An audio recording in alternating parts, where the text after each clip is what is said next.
வேதபூர்வமான ஜெபத்தை பற்றி நம்ம ஸ்டடி பண்ணிகிட்ருக்கோம். போன கிளாஸில் நம்ம அது ஒரு இன்ட்ரொடக்ஷனாக நம்ம பார்த்தோம். ஜெபம் என்றால் என்ன இல்லை, ஜெபத்தில் நம்ம என்ன செய்யக்கூடாது, அது ஒரு முறையானது இல்லை. ஜெபத்தில் கட்டளை போடுறது அது ஜெபமாக அது ஏற்றுக்கொள்ள முடியாது, அது வேத ரீதியாகவும் தவறு. அதுதான் நம்ம போன கிளாஸில் பார்த்தோம். அது மட்டும் இல்லை, இனி வரும் கிளாஸஸில் நம்ம என்னென்னலாம் பார்க்க இருக்கிறோம் அப்படின்றதுக்கான ஒரு அவுட்லைனையும் நம்ம பார்த்தோம். நான் அதை திரும்பவும் சொல்கிறேன். இந்த கிளாஸஸில் முதலாவது நம்ம பார்க்க இருக்கிறது தேவனை குறித்து.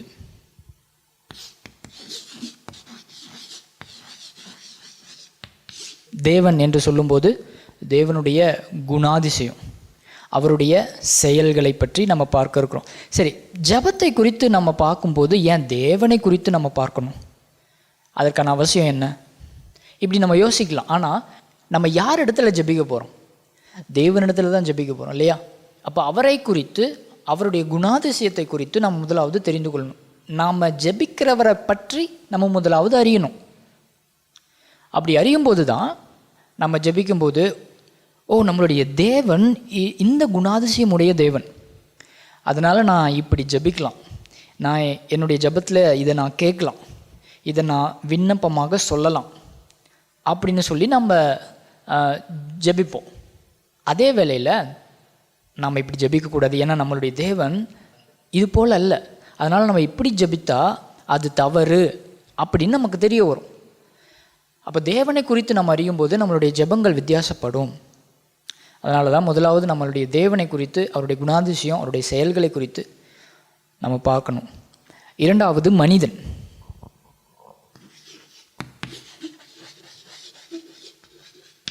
மனிதன் என்று சொல்லும்போது நம்ம எந்தெந்த சூழ்நிலையில், நம்மளுடைய வாழ்க்கை சூழ்நிலையில் வரும்போது நம் தேவனிடத்தில் ஜெபிக்கலாம்.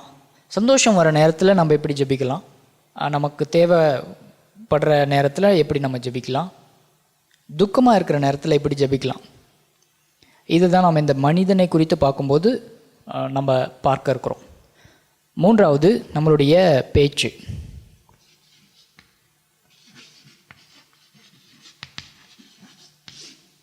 பேச்சு அப்படின்னு நம்ம சொல்லும்போது நம்மளுடைய ஜெபம், நம்மளுடைய உரையாடல், நம்ம எந்தெந்த விதத்தில் நம்மளுடைய தேவனிடத்தில் நம்ம ஜெபிக்கலாம் அப்படின்றதுக்கான விஷயம், இதுதான் நம்ம மூன்றாவதாக பார்க்க போகிறோம். அப்போ இந்த 3 விஷயங்கள் தான் ஜெபத்தில் நம்ம பார்க்குறோம். ஏன்னா இந்த 3 இருந்துச்சுனாலே ஜெபத்தை நம்ம கவர் பண்ணிடலாம். ஒன்று தேவன், நாம் யார் இடத்துல ஜெபிக்க போகிறோம் அவரை பற்றி. இரண்டாவது மனிதன், நாம் தான் ஜெபிக்க போகிறோம் இல்லையா, அப்போ நம்மளை பற்றி எந்தெந்த சூழ்நிலையில் நம்ம ஜெபிக்கலாம் அப்படின்றது. மூன்றாவது நம்மளுடைய ஜெபம், நம்மளுடைய உரையாடல், தேவனோட எப்படியெல்லாம் பேசலாம், எந்தெந்த விதத்தில் நம்ம பேசலாம், எந்தெந்த விதத்தில் பேசக்கூடாது, ஜெபம் பண்ணக்கூடாது அப்படின்ற விஷயம். அதனால தான் நம்ம இந்த முறையில் ஜெபத்தை வேதபூர்வமாய் அறிந்து கொள்ள போகிறோம்.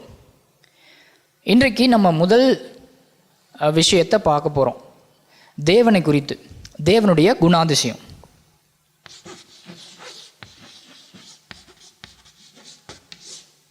தேவ குணாதிசயம் அப்படி சொல்லும்போது நமக்கு முன்னாடி இருந்த தேவ மனிதர்கள் எல்லாம் தேவ லட்சணம் அப்படின்னு சொல்லியிருக்காங்க. தேவ லட்சணம் அப்படின்னு சொல்லும்போது நம்ம இந்த லட்சணம் அப்படின்ற வார்த்தை நாம் ஒருவரை திட்டும்போது பயன்படுத்துவோம். உன் லட்சணம் எனக்கு தெரியாதா அப்படி சொல்லுவோம் இல்லைங்களா? ஆனால் அது திட்டும்போது பயன்படுத்துவதில்லை. அதுக்கான அர்த்தம் என்ன, உன்னுடைய லட்சணம் எனக்கு தெரியும் அப்படின்னு சொல்லும்போது நீங்கள் யார் அப்படின்னு எனக்கு தெரியும், அதுதான் அதுக்கான அர்த்தம். அப்போ அந்த மாதிரி தேவ லட்சணம் அப்படின்ற வார்த்தையை நம்மளுடைய பழைய பரிசுத்தவான்கள்லாம் பயன்படுத்தியிருக்காங்க. நம்ம அப்படியும் யூஸ் பண்ணலாம், தேவ லட்சணம் அல்லது தேவனுடைய குணாதிசயம், ரெண்டும் ஒன்று தான். ஸோ தேவனுடைய குணாதிசயத்தை நம்ம இந்த ஜெபத்தின் தொடர்பில் நம்ம பார்க்குறதுக்கு முன்பதாக ஒரு விஷயத்தை நம்ம மறந்துடக்கூடாது. ஏன்னா தேவனை குறித்து பார்க்கும்போது கொஞ்சம் கேர்ஃபுல்லாக இருக்கணும். நமக்கு இஷ்டமானபடி தேவனை நம்ம திருப்பிடக்கூடாது. அப்போ குணாதிசயம் அப்படின்னு நம்ம பார்க்கும்போது தேவனை குறித்து அல்லது தேவனுடைய குணாதிசயத்தை பல்வேறு விதமாக வேதத்தில் சொல்லப்பட்டிருக்கிறது. யோவானில் நம்ம பார்க்குறோம், தேவன் அன்பாகவே இருக்கிறார் அப்படின்னு சொல்லிட்டு. தேவன் அன்பாகவே இருக்கிறார் அப்படி என்றால் தேவன் அன்பாக இருக்கிறார். ஆனால் அதற்கான அர்த்தம் என்ன இல்லை என்றால் தேவன் அன்பாக மட்டுமே இருக்கிறார் அந்த அர்த்தம் இல்லை. இது அவர் அன்பாகவும் இருக்கார். அதே ஏசாயாவில் நம்ம பார்க்கும்போது ஏசாயா தேவனை அவர் பரிசுத்தர் பரிசுத்தர் பரிசுத்தர் என்று 3rd டிகிரி. ஸோ வேதத்தில் எப்பயும் சில வார்த்தைகள் ஒன்றுக்கு மேற்பட்ட முறை வரும்போது அது கொஞ்சம் ரொம்ப முக்கியமானது. அப்போது ஏசாயா சொல்லும்போது தேவனை 3rd டிகிரிக்கு கொண்டு போகிறார். அவர் பரிசுத்தர் பரிசுத்தர் பரிசுத்தர் என்று. அப்போ ஏசாயா அவர் பரிசுத்தர் என்று சொல்கிறாரு, யோவான் அவர் அன்பாக இருக்கிறார் என்று சொல்கிறாரு. இப்படி பல வேத புத்தகத்தில் நம்ம படிக்கும்போது நம் தேவனுடைய குணாதிசயத்தை, இது எல்லாமே தேவனுடைய குணாதிசயம்தான். ஆனால் இந்த தேவனுடைய குணாதிசயத்தை படிக்கும்போது கொஞ்சம் ஜாக்கிரதையாக இருக்கணும். ஒரு குணாதிசயத்தை மட்டுமே இன்னொரு குணாதிசயத்திலிருந்து நம்ம பிரிச்சிடக்கூடாது. நமக்கு எந்த குணாதிசயம் பிடிக்குமோ அதை மட்டும் நம்ம எடுத்துகிட்டு அதுதான் அவருடைய குணாதிசயம், அதிகமாக அவர்கிட்ட இதுதான் இருக்குது அப்படின்னு சொல்லிட்டு நம்மளா ஒரு கற்பனை பண்ணிக்கூடாது. ஒரு உதாரணத்துக்கு தேவன் அன்பாகவே இருக்கிறார் அப்படின்றத தேவன் அன்பு மட்டும்தான் அப்படின்னு நம்ம எடுத்துடக்கூடாது. இன்னொரு குணாதிசயத்துலேருந்து அன்பை பிரிச்சிடக்கூடாது. அது ரொம்ப தப்பு. 99% அவர் அன்பாக இருக்கார், மற்ற 1% தான் பரிசுத்தம், உண்மை, நீதி உள்ளவர். ஸோ இந்த மாதிரி நம்ம கேட்டகரைஸ் பண்ணிடக்கூடாது, அப்படி நம்ம நினச்சிடக்கூடாது. இது எல்லாமே தேவனிடத்தில் 100% பூரணமாக இருக்குது. அன்பு அதை எடுத்துக்கிட்டிங்கன்னா அவருடைய குணாதிசயத்தில் அது பூரணமாக 100% இருக்குது. நம்ம புரிஞ்சுக்கும்படியாக நான் 100% என்று சொல்கிறேன். நீதி அப்படின்னு நம்ம எடுத்துக்கிட்டோன்னா அந்த நீதியும் 100% பூர்ணமாக இருக்குது. பரிசுத்தம் அப்படின்ற குணாதிசயத்தை எடுத்துட்டோன்னா அவர் 100% பூர்ணமாக பரிசுத்தராக இருக்கார். ஆகையினால நம்ம ஒவ்வொரு குணாதிசயத்திலேருந்து இன்னொரு குணாதிசயத்தை நம்ம பிரித்து ஒரு குணாதிசயத்தை விட இன்னொரு குணாதிசயத்துக்கு முக்கியத்துவம் அதிகமாக கொடுத்துடக்கூடாது. ஸோ இதில் நம்ம ரொம்ப கேர்ஃபுல்லாக இருக்கணும் குணாதிசயத்தை பற்றி நம்ம பார்க்கும்போது.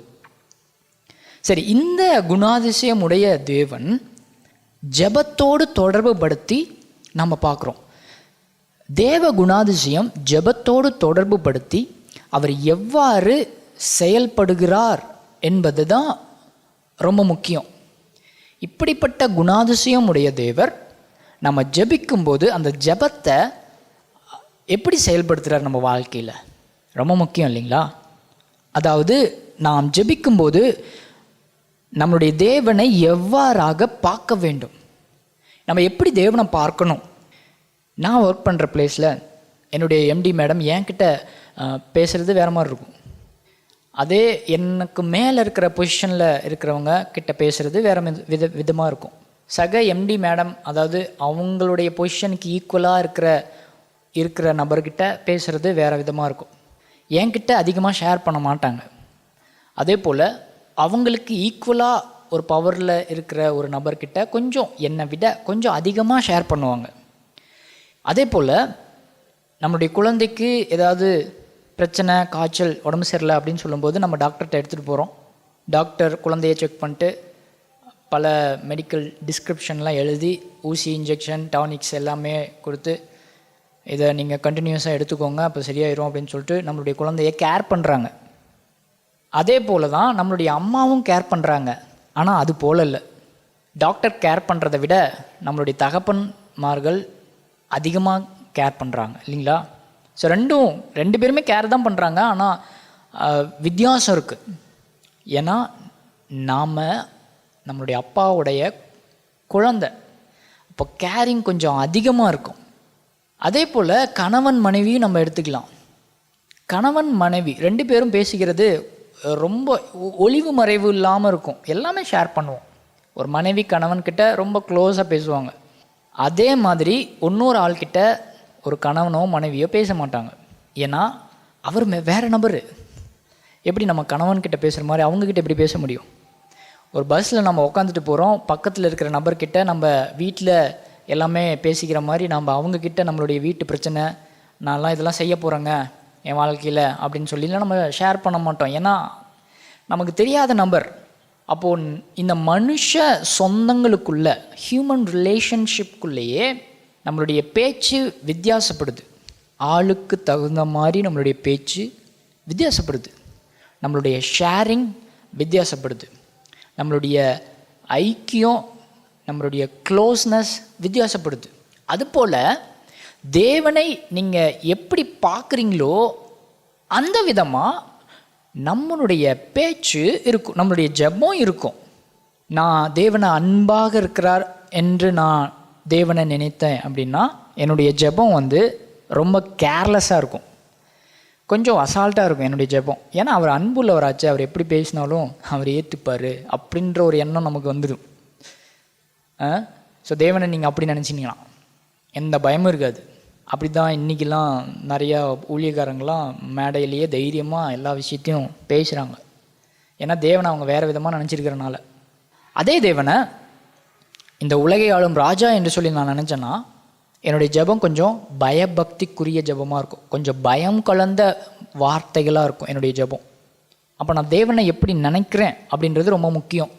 வேதபூர்வமாக நான் எப்படி நினைக்கிறேன், ஸோ அப்படி தான் நம்மளுடைய ஜெபம் இருக்கும். சரிங்க, இப்படி நம்ம ஜெபிக்கிறது தப்பா? நான் அன்பாக இருக்கிறார் அப்படின்னு சொல்லி நான் நினச்சி கொஞ்சம் கேர்லெஸ்ஸாக ஜெபிக்கிறேனே, அப்படி ஜெபிக்கிறது தப்பு தான். ஆனால் இருந்தாலும் அவர் ராஜாவாகவும் இருக்கிறார் இல்லையா? அப்போது பயம் கலந்த அன்பு கலந்த ஜெபமாக தான் இருக்க வேண்டும். ஏன்னா நம்ம தனியாக பிரிக்கக்கூடாது, ஒரு குணாதிசயத்தை ஒன்று முன்னே பார்த்தோம் இல்லையா? ஸோ அப்படி நம்ம செய்யக்கூடாது. சரிங்க, இப்படியெல்லாம் நம்ம வேதத்தில் சொல்லப்பட்டிருக்கு. தேவனை நம்ம இப்படியும் ஜெபிக்கலாம், நம்ம ராஜாவாக நினைத்து நம்ம பயம் கலந்த வார்த்தைகளையும் நம்ம சொல்லி ஜெபிக்கலாம். ஏன்னா வேதத்தில் அப்படி ஜெபித்திருக்கிறாங்க. சங்கீதம் 28வது அதிகாரம் முதல் வசனத்தை நம்ம அதை பார்த்தோன்னா, தாவீது தேவனை, யெகோவாவே நான் உம்மை நோக்கி கூப்பிடுகிறேன், நீர் என் கன்மலை, எனக்கு செவி கொடாமல் இருக்க வேண்டாம். தேவனை இந்த தாவீது என்னுடைய கன்மலை என்று சொல்லி பார்க்குறாரு. அப்போ அவருடைய வார்த்தை அதுக்கேற்றார் போல இருக்கு. சங்கீதம் 18வது சங்கீதம் முதல் வசனத்தில் பாருங்க, யெகோவாவே என் பலனே, நான் உம்மை நேசிக்கிறேன். ஸோ இந்த உலகத்தில் நேசிக்கிற ஒவ்வொரு ஜனங்களை விட நான் உம்மை நேசிக்கிறேன், நீரே என் பலன் என்று சொல்லி தாவீது என்னுடைய பலனாக இருக்கிறார் என்று சொல்லி அவர் பார்க்குறாரு. அப்போ அவருடைய வார்த்தை அதுக்கு ஏற்ற மாதிரி இருக்குது. ஸோ இப்படியெல்லாம் பல்வேறு விதமாக தேவனை பார்த்து அந்த சூழ்நிலைக்கு ஏற்றார் பிரகாரம் தேவனிடத்தில் ஜெபித்திருக்கிறாங்க. ஸோ இப்படி ஜெபிக்கிறதுல தப்பு இல்லை. ஆனால் இந்த கிளாஸில் பார்க்க போகிறது என்னன்னா, அடிப்படையானது என்னதுங்க? அடிப்படை.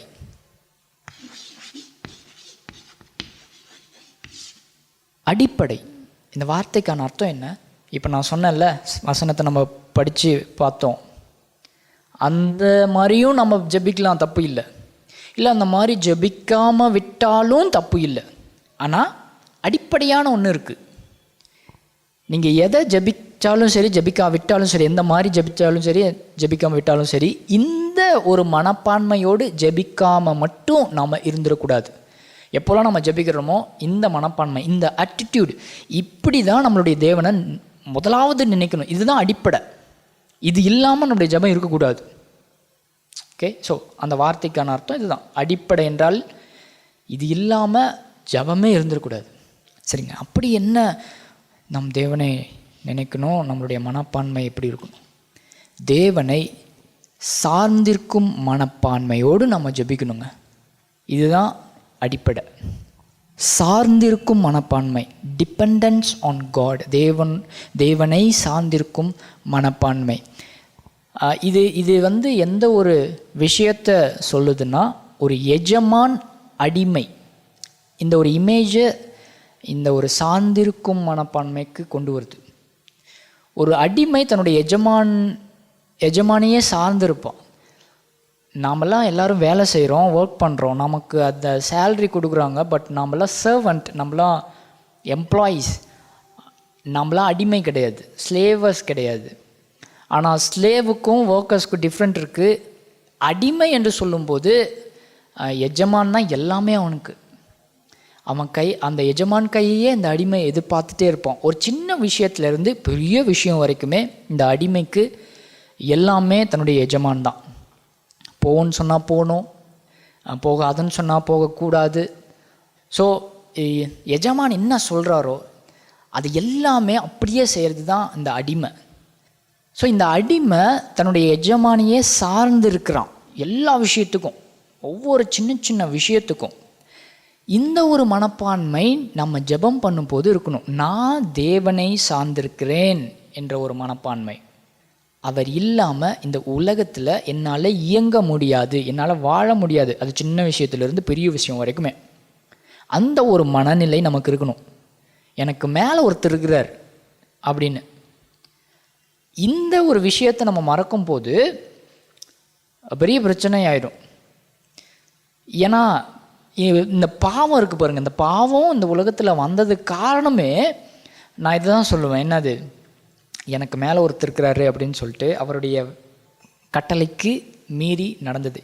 ஏதேன் தோட்டத்தில் ஏவாள் நமக்கு மேலே ஒருத்தர் இருக்கார், அவர் ஒரு கட்டளை கொடுத்துருக்காரு அப்படின்ற விஷயத்தையே மறந்து, நான் அவரை சார்ந்து இருக்கிறேன் அப்படின்றத மறந்து சாத்தான் பேச்சை கேட்க போயிட்டாங்க.